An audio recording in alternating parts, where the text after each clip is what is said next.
Bonjour à tous et bienvenue dans un nouvel épisode d'Asian Harmony. Aujourd'hui, nous allons parler de la Chine et de sa musique. Souvent jugée comme un pays éloigné aussi bien en termes de kilomètres que de culture, la Chine est un pays dont on entend peu parler musicalement. Pourtant, il n'est pas autant compliqué de faire le pont entre musique chinoise et musique française. Plusieurs exemples nous relient à ce pays, c'est ce que nous allons voir avec l'artiste Joyce Jonathan, mais aussi Jay Chou. Joyce Jonathan est une auteure-compositrice-interprète et pianiste française née en 1989. Dès petite, Joyce a une relation particulière avec la Chine. Étant fille de Patricia Tartour, directrice et fondatrice de l'agence de voyage La Maison de la Chine, Joyce apprend très jeune le mandarin.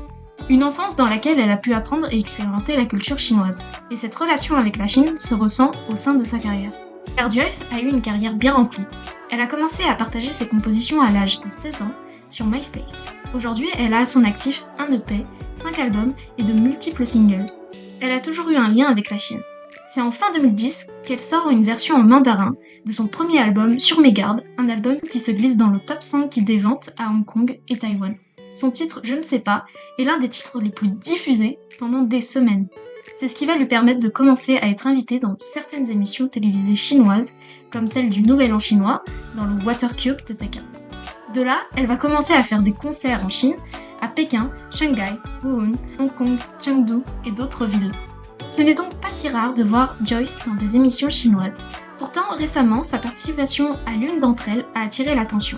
En 2024, elle participe à la 5e saison de Chengfen, une émission de télé-réalité chinoise plutôt célèbre où des chanteuses venant d'autres pays s'affrontent dans une compétition de chant. Joyce fera partie des 20 dernières concurrentes et sera désignée par le public comme la grande gagnante. Mais selon elle, cette victoire n'a pas été de tout repos. L'émission Chengfen est une émission où des chanteuses déjà professionnelles doivent participer constamment à des cours de danse, de chant ou autres pour se préparer aux performances en très peu de temps. Joyce évoque un rythme effréné mais ne regrette pas pour autant sa participation. Elle a d'ailleurs été surprise de l'effet de l'émission et du fait que beaucoup de personnes chinoises la reconnaissent. Mais les médias chinois n'ont pas été les seuls à prêter de l'attention à Joyce. Nos médias en ont aussi beaucoup parlé. Vous avez peut-être reconnu son nom, un petit engouement médiatique s'est créé par rapport à sa présence dans cette émission et surtout sa victoire. Cette victoire a permis à certains médias de la revendiquer au nom de la France et de la présenter comme un soft power. Mais on pourrait dire que c'est aussi le cas de la Chine. Car si ces articles évoquent une victoire, ils parlent également du concours, du contexte et donc de la Chine. Parler de cette victoire, c'est aussi favoriser un échange culturel que l'on juge surprenant, ce qui rend plus logique l'engouement médiatique autour. Oui, ça permet de créer une bonne image de la France et de faire preuve de chauvinisme, mais cette victoire et la mention de la France dans ce concours est surtout inattendue parce qu'on considère la Chine comme un monde éloigné à notre antipode culturel. Mais si Joyce, une artiste française, nous permet de faire le lien entre la France et la Chine, l'inverse existe également. C'est notamment le cas de Jay Chou. Jay Chou est Michael Jackson chinois.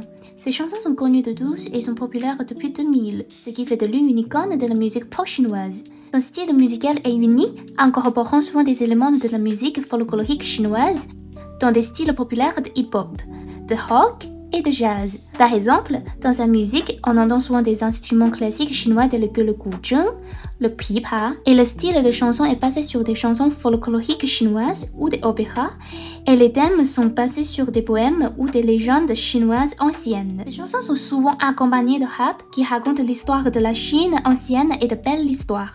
Sa prononciation est souvent ambiguë, ce qui permet au public de se concentrer davantage sur les mélodies très chinoises, d'où la popularité de ses chansons. Jay Chou a un lien profond avec la France. Il aime tellement la France que ses clips musicaux mettent souvent en scène des sites français célèbres, tels que le Mont Saint-Michel et la Seine. Il vit actuellement à Paris et vient d'interpréter son nouvel album Greatest Work of Art lors d'un concert à La Défense en janvier dernier. L'une des chansons de cet album a été filmée à la Samaritaine à Paris. Dans la vidéo, Jay remonte le temps jusqu'aux années 1920, comme dans le film Minuit à Paris, où il se promène en calèche et rencontre dans un restaurant chic certains des artistes européens les plus célèbres de l'époque, tels que les peintres espagnols Salvador Dalí et René Magritte, ainsi que le célèbre peintre impressionniste Monet. Cette scène a été tournée au célèbre restaurant parisien, le Train Bleu. La vidéo montre également de nombreux bâtiments connus de Paris, tels que la gare de Lyon, les colonnes de la place Vendôme, le Rit de Paris, la Tour de Paris, etc. Ces images ont incité de nombreux fans chinois à visiter la France. Les musiques de Jay Chou sont un parfait exemple d'un mélange culturel entre la Chine et la France, qui permet d'en savoir plus et de représenter ces deux pays. Comme on l'a déjà vu, Jay Chou mêle brillamment les instruments chinois anciens à la musique moderne. C'est ça qui donne toute sa force au fameux style chinois. Mais connaissez-vous les instruments traditionnels les plus emblématiques de la Chine? 琵琶、二胡、编钟、箫、flûte, 古筝、琴、唢、笙 et tambour. Autant d'instruments qui, dans les dynasties chinoises anciennes, étaient souvent réservés à l'orchestre royal ou aux riches familles capables de se les offrir. Mais avec l'essor de la musique traditionnelle, les mélodies jouées avec des instruments se sont peu à peu répandues dans la société. Et mieux encore, de nombreux opéras chinois ont intégré leur sonorité unique dans leurs spectacles. Prenez par exemple la ballade du Pipa, de Bei Jihui. Cette poésie raconte une histoire mélancolique.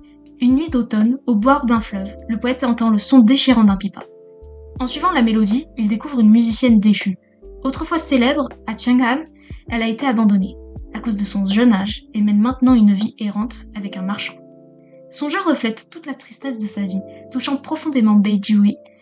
Ensemble, ils partagent un moment de compassion. Nous sommes tous deux des âmes perdues au bout du monde. Cette phrase est devenue un classique incontournable de la poésie chinoise. Si vous êtes arrivé jusqu'ici, on vous remercie pour votre attention et nous vous invitons à aller voir nos autres contenus sur nos réseaux sociaux. Le lien est en description. Et à découvrir les événements de l'association EDE, n'hésitez pas à vous abonner pour ne pas rater nos autres contenus. On se dit à bientôt pour une autre vidéo d'Asian Harmony.